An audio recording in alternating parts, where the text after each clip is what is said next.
You're listening to Let's Talk About Fatherlessness with host Sean Teis, where we talk about leading fatherless families to the Heavenly Father. Welcome back to Let's Talk About Fatherlessness. I'm excited to have our guest today, Marquess Dennis. It's great to have you with us, man. Hey, listen, it's truly an honor to be here, man. How are things? Things are good. I mean, you and I have known each other for a few years now. We've met at the Fatherhood Commission. Great event. We've gotten to know each other a little bit. We actually, this past December, I feel like we got to know each other a little more than we have in the past. But you just have, like, you come into a room, you got a big presence, man. You're just kind of there, and you're smiling, and you're happy, and you're a positive, just a positive person to be around. And I love that about you. And so, and I'm excited to talk about all things fatherhood, fatherlessness with you. Just take a few minutes to tell us about Birthright Living Legacy and your organization and the different work you do with fatherhood in Oklahoma. So I am the founder and executive director of Birthright Living Legacy, which is a fatherhood celebration and support organization. And what we do is help validate the merit that fathers bring to parenting. And so we do that through summits. We also have biweekly fatherhood meetings. We do park crawls where we go from different parks all over the city and just bring dads and families out to be able to help them to intentionally engage with their kids and just be able to connect and be in community with other fathers. That's so good. It's such a needed thing to get dads more engaged with their kids, and be more involved and even get reconnected. And so I really appreciate what you do. Now let's go back to just for a few minutes. Let's go back to why you got involved in this. Why are you so passionate about the issue of fatherhood? So I'm passionate about it because I am one of the people that live the statistics. I was suspended. I was a teen pregnant. I was, obese at times, but also in a situation where mental health was a problem for me. Addiction was a problem for me. Um, and then I became a father really young. Went to prison due to the school to prison pipeline and the statistics that show that when fathers are not involved in a child's life, the risks that take place. And then so the day I realized, like, wait a minute, I need to do something different. I tried to reach out at the time to figure out, like, what, if I want to be a better father, like, where do I even go to do that? And at the time, nothing existed that particularly, met with my needs. And one of the things that a lot of people like to do is they're under this assumption that, oh man, that's great. You can have a deadbeat dad group. And I was like, well, lucky for you, I don't know that exists outside of a court appointment. Hmm. But if we are going to actually change the culture of fathers being welcomed and seeing the purpose of them being in the home, then we have to educate this generation because this generation doesn't know what it is that even fathers bring to parenting, which is why with our program, we help validate that merit by sharing to the dads, like, hey, this is what your presence, your touch, and your voice does when you're around. But this is what it also does. And we explain that to mom because typically in parenting, moms are being taught that they are the yay or the nay. They are the say in what happens in parenting when really, they are just a portion. They're a very important portion, but so is fathers. Fathers are a very important portion. And when you tell mothers that they are the absolute, they tend to tell fathers, well, you can co-parent with me as long as you parent the way that I do. And as I always like to say, is that makes one of us unnecessary. And that is the narrative that has been taught, is that you can parent if you parent my way. And then if you parent my way, then it's okay. But then it makes one of us unnecessary, and it emasculates the man, which causes him to feel not needed, not worthy, not necessary. And then when you talk about fatherlessness, we don't ever talk about why that dad is not there. It's just always assumed that he was a deadbeat or he left because he was no good, or, fill in the blank, when really there was not a space for him to exist. There was not an opportunity for him to come in and be his true self.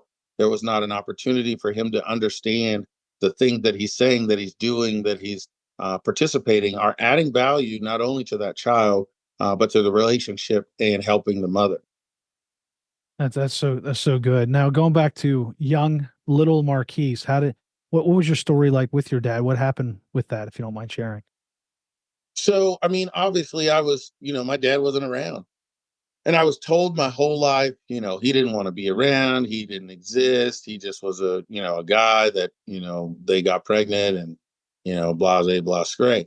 And so I didn't have my dad. So I walked around as a kid that has a fatherless, wound where I'm wondering, what about my personality is normal? What is it that I'm supposed to do? What is it I'm not supposed to do? Why do I feel this way? Why are these thoughts coming?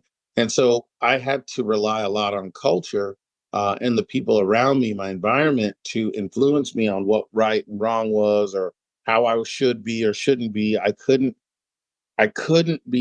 wasn't able to be comfortable with who I was because I didn't know who that was. I only knew half of me.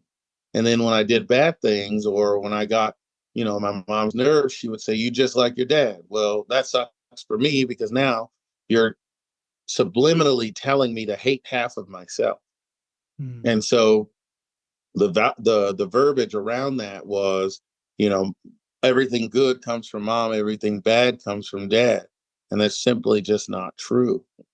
And so there's good and bad on both sides. And so all of that is necessary for me to be a productive, confident young person growing up. And so when I grew up, I didn't meet my dad until I was 13, albeit that he didn't have what I considered to be the skills of fathering. I thought it was going to be something like an after school special.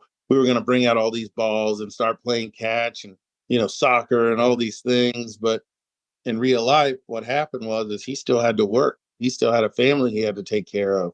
I was an additional version to his already family.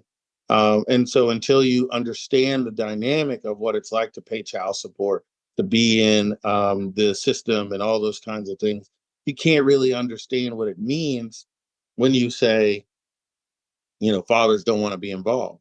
But once you understand the pressure, the amount of money it costs, the constraints, the restraints, suspending of tags and licenses and things of that nature that you have to go through just to be able to see your child, you see how easy it is for a person to give up and say, you know what, if that's the way you want it, that's the way you'll have it. And so my job is to make sure that those dads are in cahoots with dads that are in the home. They're in cahoots with dads that were abandoned by their fathers, in cahoots with those that are supervised, but also around those that have taken a step up to say, you know what, I'm going to be the father to the fatherless at the moment. And I'm going to help try to nurture those relationships, because when we bring those communities together, see, now we start to help educate each other. That exposure is what makes for a great community. So Marquise, whenever I see you in public, and you're so put together, you look professional. I mean, even at the Fatherhood Commission, you're wearing a sport coat and things like that. What brought you from being the kid that went to prison and had all these struggles, teen pregnancy, all these things, to the professional guy that you are now? Because so many kids need to, and I had the same thing. I had people help me get to that point, because many of us that grow up fatherless, we don't know how to become a man. And so who helped you get to where you're at now? Oh man, there was a myriad of fellas that came in and poured into me. I heard it best said that it doesn't matter who stands with you in the rain. It only matters who stands in the rain with you when they have the option to be dry. Yeah. And I had a lot of guys that were willing to help me understand. I mean, I learned some hard lessons in the streets. And then when I started to see how that stuff translated into the real world, I was able to grasp a hold. See, one thing that existed when I was a young man that doesn't exist now is when I was a kid, that you could find groups of older men in diners or at restaurants where they're just kind of coffeeing and meeting up because that's just what they did. And even though they wouldn't talk to you, they would talk at you. And they would say things like, "Oh, these young people today." And that would let me know, oh, it's my turn to start listening. And so what I started to do was, because I had the exposure of friends that had fathers and friends that had the intact situation, I used to do this thing called spinning the knot. And so I would get tastes of understanding what that exposure was like, what those relationships were like. And so I started to reach up instead of reaching out, because I realized that everybody that was, on my level, they had the same problem I did. But when I started to reach up and I seen these guys that didn't appreciate their own dads, that didn't appreciate their own stepfathers that were in there, or the coaches that they weren't listening to, I was like, man, this sounds like these older men I used to listen to. And I would just cling on and I would try to help, carry their bags or just sit down and talk and ask questions and things like that. So over time, the development came from the older guys that, or the men that were pouring into me. Once they realized that I was actually listening, I didn't listen to everything, and nobody will. But the things that they were telling me, I was starting to utilize and put into play. It just really started to change for me. And there was one particular incident where I was working at Whirlpool Corporation. I was a 21-year-old man, wore jeans and a t-shirt, no big deal. Was in charge of this thing called the power team, which was training all the new people that came in. I'm 21, I don't know nothing. So this black man by the name of Roy Ogletree pulls me to the side one day. He's one of the top managers. I find Mr. Roy, and he was like, they called me over the intercom and say, Roy's looking for you. And I'm just like, oh, what's going on? So I go over there and I say, how you doing, sir? He's just drinking his coffee, not paying me any attention. And he leans over to me and says, why do you wear earrings? And I'm so offended. Like, what do you mean? Because they're cool. Obviously, you don't see what's going. So I'm like, I mean, because they look good. What do you mean? Like, I'm just so offended. Like, how dare you? And he, sipping his coffee, still not paying me any attention, leans back over and says, well, when you make your first million, tell me if you still want to wear them. And then walked off. And I mean to tell you, that crushed me. And so what ended up happening was I went home, this was when the internet was still kind of new, but I started to like look into it and research people, like professional black men that had earrings. The only thing that came up were sports and entertainment, and I was in neither. And so I realized, I took my earrings out that day, and I came to work the next day in a polo that I tucked in. And I kid you not, Sean, there was like 1,500 people that worked there. Every one of those people called me sir that day. Wow. When they spoke to me, they were like, yes, sir, no, sir. And I was like, all I changed was I took my earrings out and tucked in my shirt. And I seen that there was an actual difference. And so that's what solidified it for me. And that's when I changed the way that I dressed, and the professionalism that came about is because I learned that people actually do treat you different when you dress different. Yeah. Wow, that's so good. And I think there's so many kids and teenagers and young adults that really could listen to that. Now what about God? How did you find God? How did God show up in your life? Was it a young age, or when you were a teenager, or as an adult? I mean, God's always been a part of my life. I mean, when you grow up in poverty, man, I mean, God is the only hope that most of you consensually can hold on to. There's crack dealers that still respect God. There's guys that are unfortunately beating their wives and molesting children and think that respect God.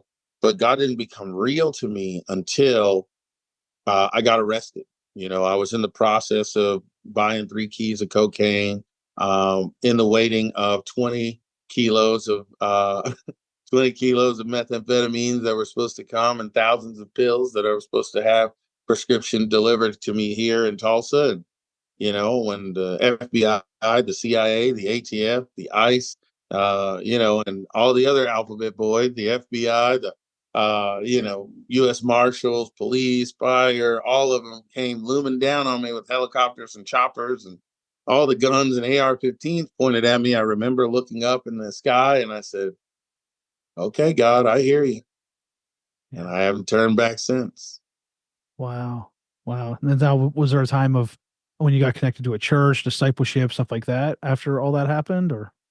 No, I mean, so, when I was so like I said, God has always been in my life. I've been to youth groups and been to church, pretty much my entire life. My mom's she became an ordained minister after she was finished with her career in the streets.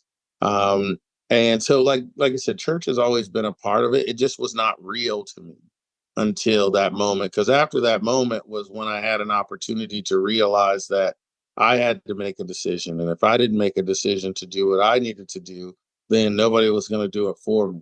And so when I was inside, I realized, one, you can't become a devout Christian in prison. It's just not possible.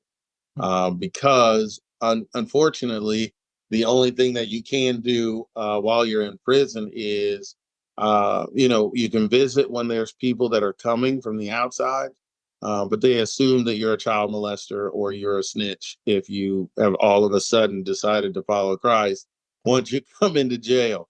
Because it's like you didn't follow rules all the way up until now. Why all of a sudden?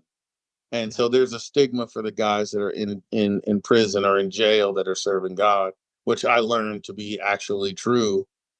Because, like I said, criminals and drug dealers, they all had grandmothers and mothers that prayed for them and that were a part of their lives. So they respect church and they respect God. But they say, if you come out of there, just understand that the rules are different over here. So that's where you find those opportunities. So you can't really I've had some opportunities to have to do some things. Like we had a racist cop that was in the same prison that I was in, and he got brought in, and God told me I had to be friends with him.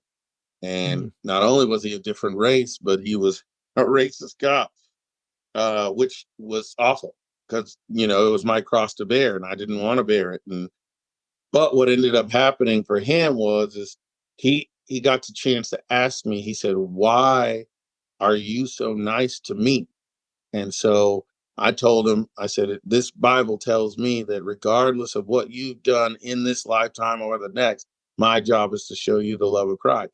And that guy was able to give his life to God because of that moment. So seeing real life opportunities to where you have to actually carry your cross and it comes with consequence, it helps you to be able to solidify your walk.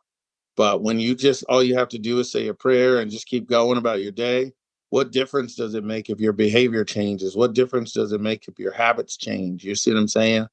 You make God like a side chick. But when he becomes your everything, then there's some things that change. It's just like getting married. When I had a girlfriend, it was different. But when you're married, like those rules don't they change drastically from being married to someone versus just being in a relationship. Yeah, that's so good. Now, how old were you when you finally just after you got out of prison, when you finally shifted completely, like, hey, I'm gonna follow God and I'm gonna do what's right now. How old were you at that point? 33 was when I got busted. Wow. So, Yeah. wow. Then how long were you in prison then?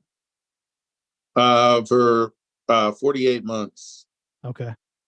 Then you came out, and then what was the story there? How did you, what helped you get on the right path? I mean, I know you got out of prison, but what was the path? I mean, it's a decision. Like, the thing is that people are under the impression that the enemy attacks people.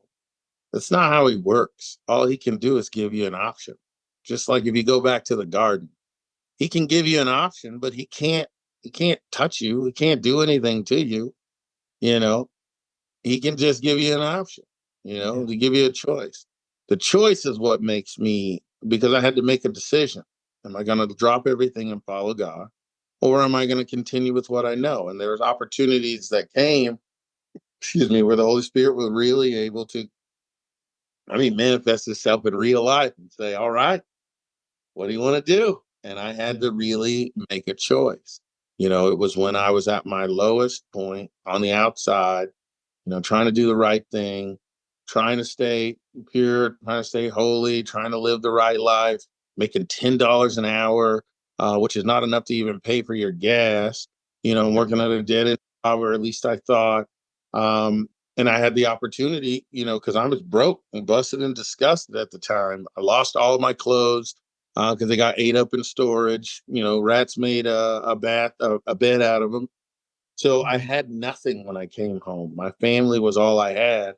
And because I had marketable skills before I left, obviously I wasn't a jerk when I left. So I didn't have, I didn't have to like rebuild from zero. I still had my family. I still had the respect of my peers. I just had to change my circle. And so once I changed my circle, I came out and like I said, there was opportunities for me to work, but there wasn't opportunities for me to get rich, so to speak. And so when I was approached with the opportunity to get back into the game, I was almost about to do it. And then God sent a man to me by the name of Richard. And Richard came and he said, "Hey man, aren't you that guy from I seen you at this church?" And I was like, "What? I only been to that place one time. There's no way you saw me there." And he's like, "No, you were the guy that the smile guy, right?" And so one of the pastors had, asked what the Christian emoji for joy was, and I smiled. And so she was like, what's your name?" And I was like, "Mark."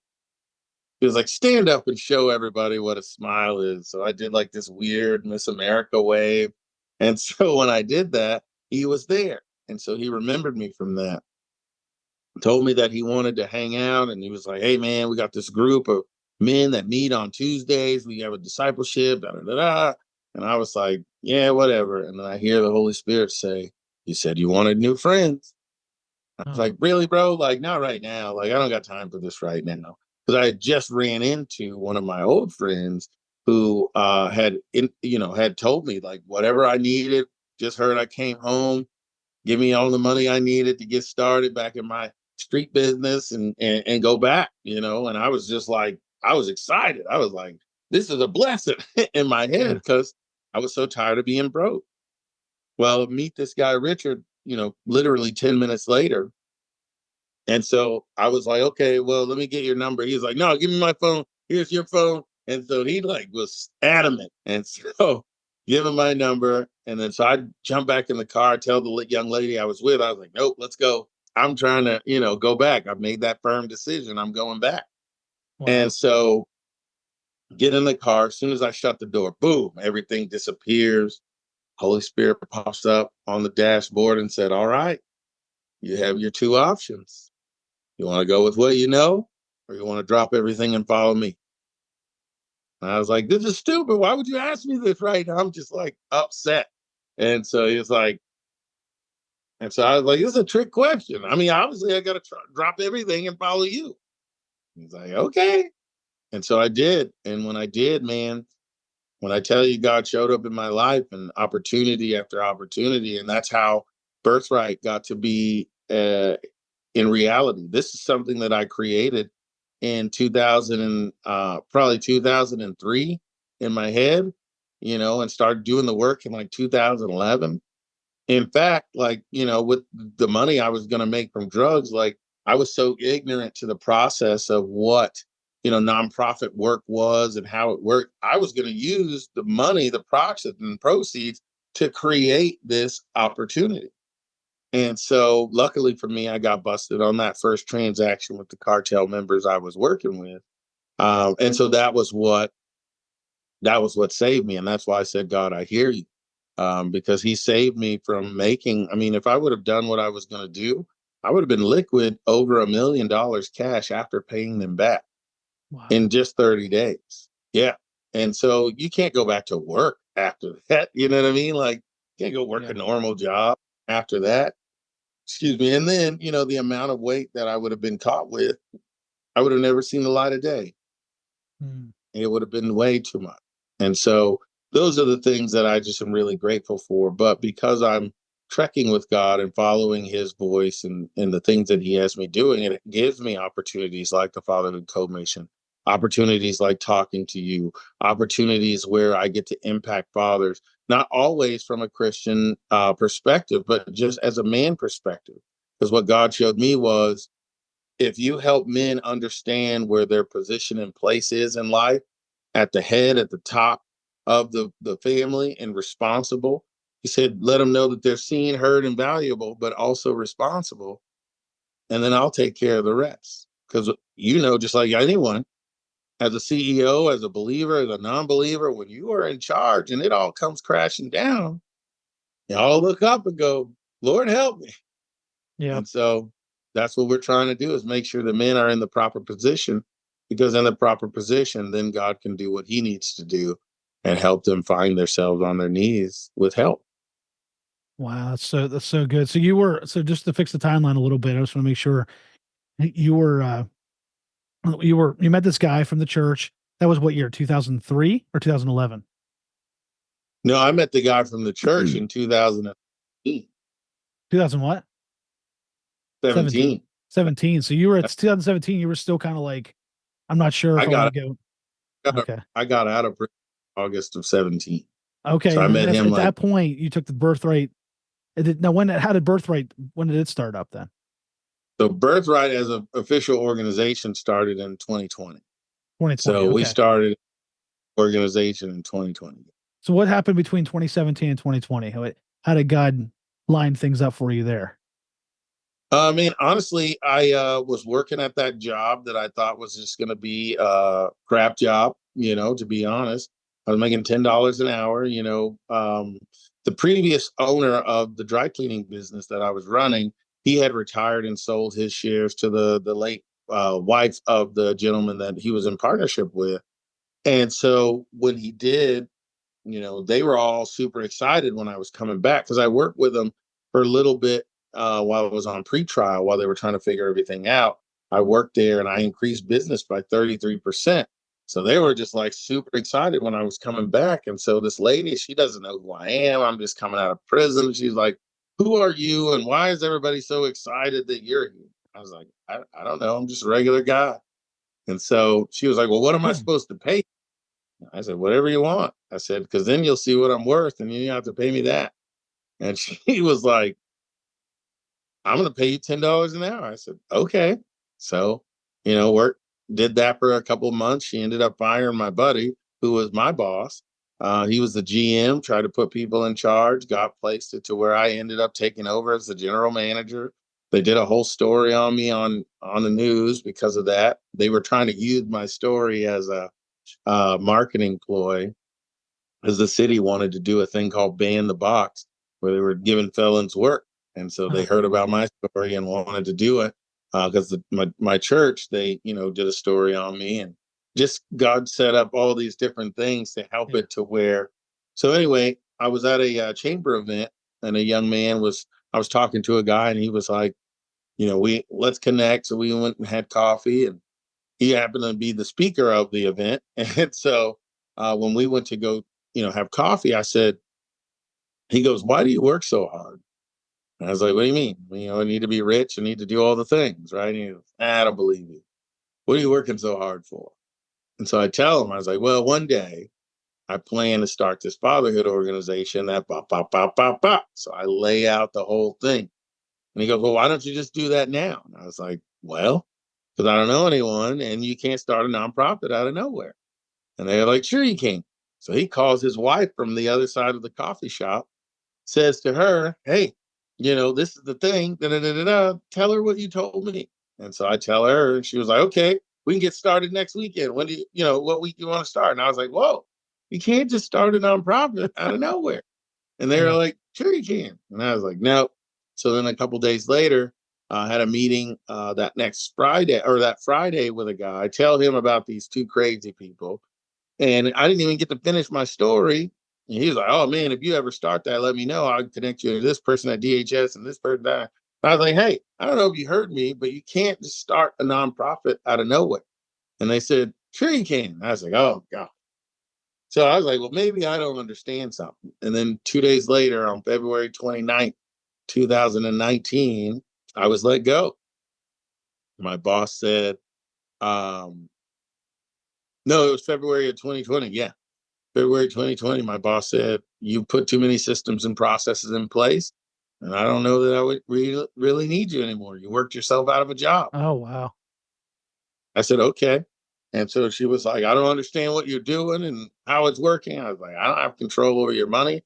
I just control people. That's all I do in your business." "But, if you're firing me, that means God has something great for me." So I fasted. My mom, my sister, we all fasted for 3 days, and we wanted to know if I needed to actually start this business that he had put in my bosom, so to speak. And sure enough, I went to 3 other places that had, that were in the dry cleaning business that had already expressed interest in wanting to hire me already. And so I tell them what's going on. And one is like, oh man, I see the value. I would hire you in an instant. He goes, but honestly, man, if I could just tell you, I just feel in my spirit like you're supposed to do something else.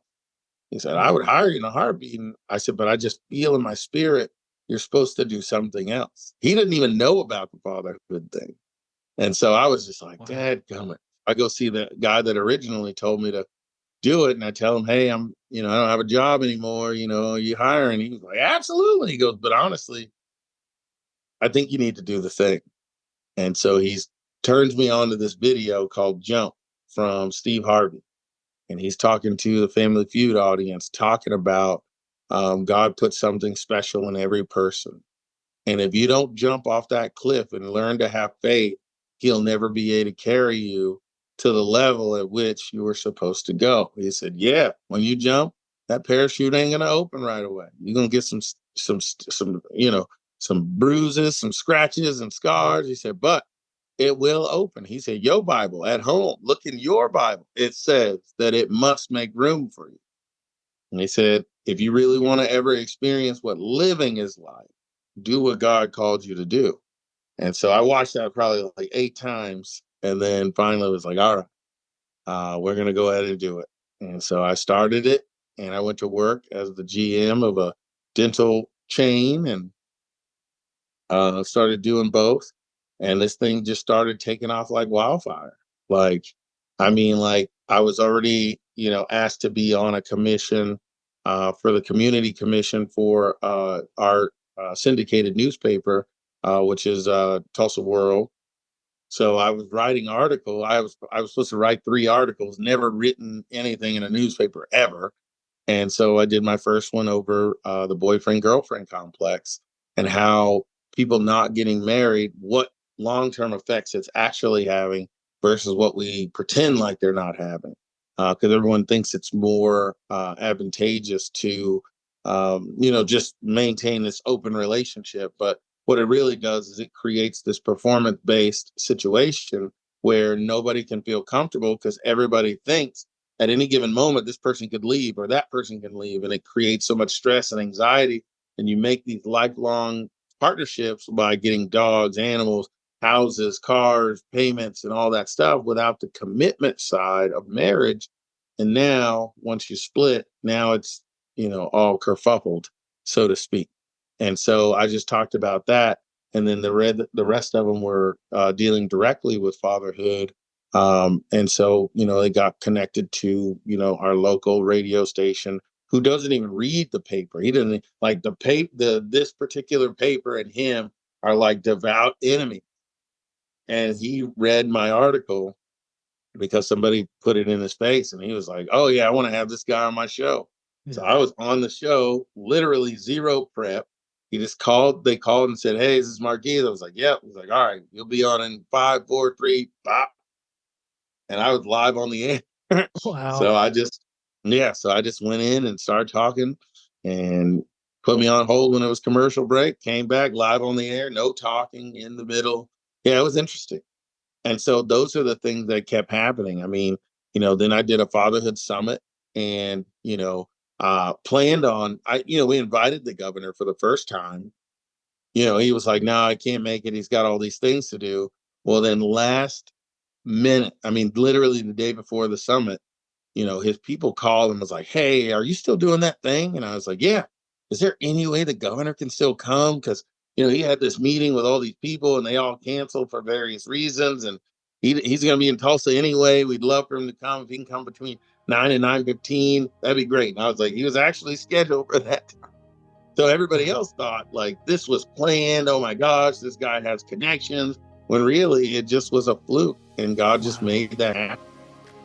And then you just did it again this year too. We've about a minute left, but you did it again this year and it was successful this past week. And now just real quick, before we have to get cut off, your ministry, your organization's amazing. We appreciate what your ministry, you're reaching fathers.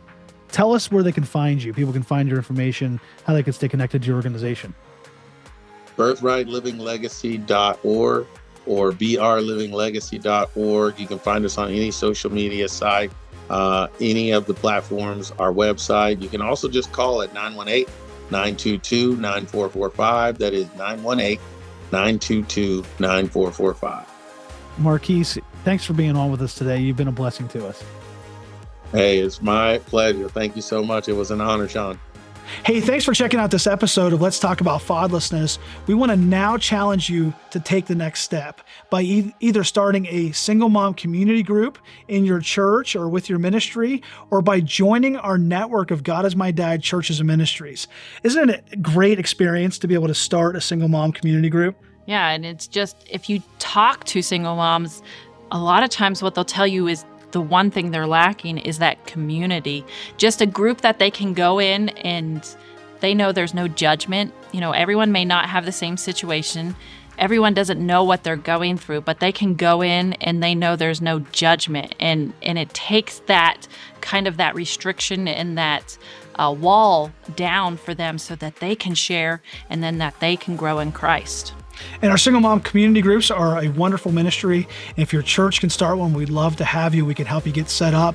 We have the curriculum and all the resources you need. If you can't start one, we'd love to have you start by joining our network of churches and ministries, our God is My Dad network of churches and ministries, where you can get your church or your ministry on our map, and people can find you and find your ministry in your church so that they can get plugged into your church or ministry locally. So check that out. You can find all these resources at lifefactors.org. We have books, we have all kinds of content on there at lifefactors.org. Check it out today.